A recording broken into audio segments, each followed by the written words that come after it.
situation économique en Afrique subsaharienne qui semble stable. Les conclusions du Fonds monétaire international sur les perspectives économiques régionales ont été rendues publiques au cours d'une cérémonie de présentation du tableau économique présidée par le vice-président de la Chambre de commerce. C'est ce que nous rapportent Wilfried Mpiravamba et Jean-Pierre Moussouami.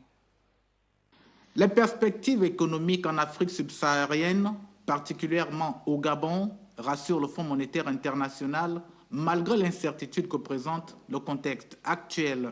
Il y a une stabilisation, mais il y a encore beaucoup de défis.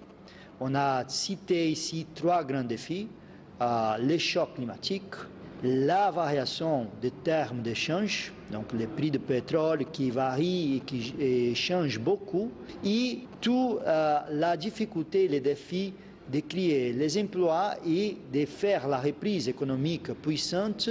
Il s'est donc agi pour le FMI de dresser un tableau synoptique des bienfaits et des manquements observés dans les réformes initiées en vue de renforcer les pratiques de bonne gouvernance. Il faut qu'on continue à faire les réformes structurelles et les redressements budgétaires pour améliorer la situation de croissance. 2,8%, c'est une croissance plus positive que 0,8% de l'année passée, mais un PIB par habitant, ce n'est pas encore suffisant à faire face à la croissance de la population.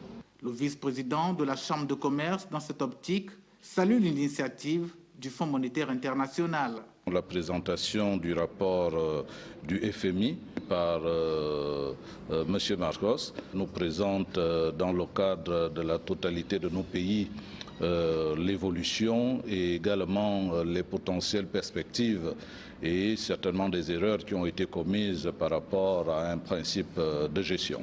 Si le premier chapitre de cette présentation porte sur la reprise économique, avec en prime le niveau élevé des prêts improductifs et la flambée des prix des produits de base, entre autres, les chapitres 2 et 3 ouvrent par contre et respectivement sur l'examen des défis des pays en conflit et sur les échanges intra-